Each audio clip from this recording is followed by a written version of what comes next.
Hi guys, I'm Jamal Stone. I'm Chantal Aids. We are on our way to Comic-Con 2014, our very own custom-made, donated by Chevy, Uber car with a Sonic the Hedgehog theme. Also, we have our superhero stuff, Batman shirts on. Chantal, are you excited? I'm uber excited. There's cosplayers, celebrities. Oh my God, Madame Tussauds, they have a little surprise. I can't wait to see it. Marvel's got some announcements. You're going to see a whole bunch of panels. I'm excited. I can't wait. You ready to go with that? I think it's going to be uber awesome. Let's go. Let's go.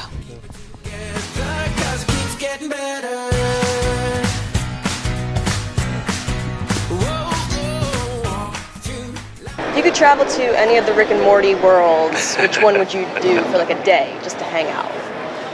Planet Squanch. Planet Squanch. It's a good answer. Oh, that is. Yeah, that is a good answer. Pluto. I wouldn't mind going to Pluto. That's one that comes up this season. Jerry goes to Pluto. Do you think Jerry is ever going to actually catch a break, or is he just going to forever drown himself? I think I would be surprised if they didn't mix it up a little bit at some point. But you never know. I mean, Jerry just could stay continually pathetic. And I'm really comfortable in that. I would prefer that. Yeah? Just stay with that. That's what I foresee. Yeah. Because that's how Sarah sees Chris. Talk to Justin and Dan about it. I think it would be a little more Is that better for a believable, stable relationship if you will. if he just stays? Is that What's that? They're not going to just keep the relationship more stable. Yes. Just If he starts to get more confidence, it might make. It would be threatening to her. ruin the balance of control and power and just all around better. Realizing that he finally could maybe just kick Rick out. Oh, yeah. I mean. Yeah.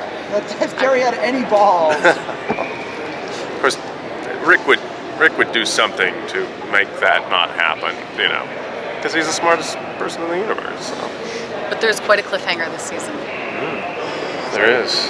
I've been told I'm not allowed to share anything. That's funny. They just told But us if you you were ask me able to tell nicely, us I'm Canadian, I'll tell you. So, Chris, you're a voiceover expert at this point, and Sarah, you're newer to it. For example, what do you guys like about voice acting versus on camera, and what's the experience of recording been like? It's great in that it doesn't matter what you look like or what you're doing with your hands or your body or anything like that. So it's very liberating in a certain way. And then we all record separately, which a lot of people hear that and think, oh, that's too bad. But it's actually kind of great in a way, not because we don't love each other. Boy, if I had to spend every day recording with this one. Yeah, I bet. Sheesh. But you can do a lot of takes in a short amount of time, and whereas if you're on camera, there's a lot of crew waiting for you and that kind of thing. But yeah, it's I love it. It's fun, and hope to keep doing on-camera stuff too. Everybody. If anyone's listening. Yeah. Love to be on camera. How about you, Sarah? I love it. It's been such an incredible experience. I have not. Only once have I had the experience where you actually record as a group. The rest of the animation work I've done has always been separate, and I agree with Chris. It's like you can take one line, you can try it so many different ways. Justin and Dan are always there recording. One of them at least is there recording with us and directing us, and sometimes the writers come in, and so it's such a creative way to work. Like Chris said, you're not thinking about anything except for what your voice is doing, and for the ladies who have to spend hours and hours in hair and makeup every morning, it's like an animation. You come in your pajamas and you don't have to brush your hair, and it's great. Awesome. That's true. There was an episode with a miniature amusement park in someone's body. If you guys had an amusement park inside your bodies, which would be the most fun ride and which would be the most dangerous ride? Oh, let's see. Wow, that is a very creative and good question.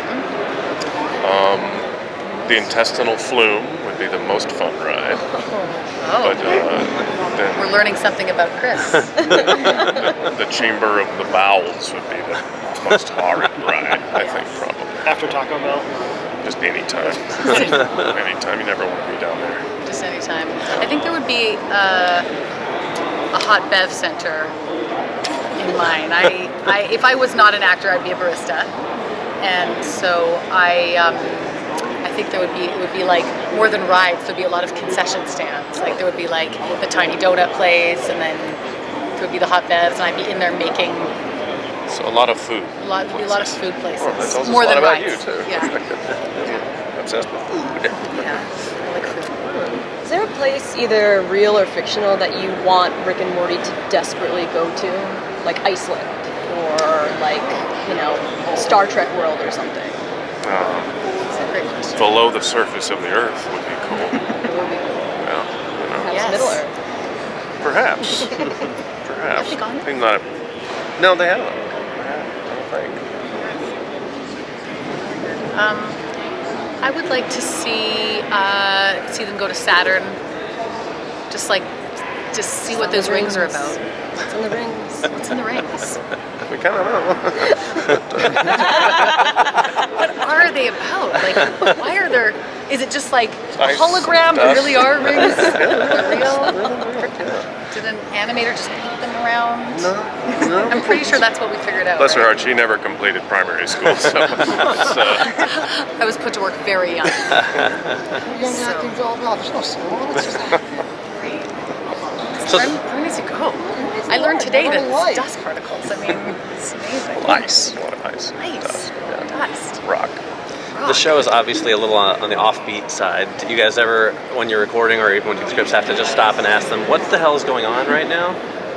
You know, like, I mean, every time you read a script, it's one of the funnest jobs that I've done for that reason. Like, you get the script and you're so psyched to see where it goes. And I laugh out loud when I'm reading it. Right. So there's, the jokes are crazy. I mean, that's the fun part of it, is you get to, see all these different ways your character can go. Like, we go into a different dimension in the second season. They have us actually go to other planets as well. So that was cool and different. And we each got to be someone else, kind of like our characters, but in a different dimension. I don't know if I'm allowed to say what, but so for that, you got to try totally different voices. And I was like a warrior who talked like this. Jerry! I don't know what this is. I just decided to move to that. Because you were drawn to it. I was. It's a breathalyzer, actually. Okay, I have to go. Are you ever able to visualize when you're reading the script and recording it, or is it like a total surprise after you watch the episode, like what has happened and what you were a part of? Yeah, I mean I mean, you know what the animation looks like, so you come up with something in your brain usually, but it's generally never what you pictured, and it's pretty fun to really watch it. Usually, I mean, not usually, always, pretty much by the time you watch it, I've completely forgotten what I did or what the script is or anything, so it's like, it's all new, kind of. So you guys watch the show? Yeah. Oh, totally. I love it. I am obsessed with animation, and I think that's been one of the cool parts of doing this show for me, is they let me go upstairs and kind of go visit the animators and see it in the different stages and see the storyboards and then see the first animatic. And They've never let me go upstairs. yeah, maybe season 3 or never. But it's it's been really cool. how much of the recording do you guys stick to the script and how much of it is ad-libbed? Most is the script. I mean, the Okay. scripts are genius, and most it's the script. But if something happens or comes up, or I ad-lib that Beth was a burper like her father, so we throw some burps. One of my few talents is burping on cue.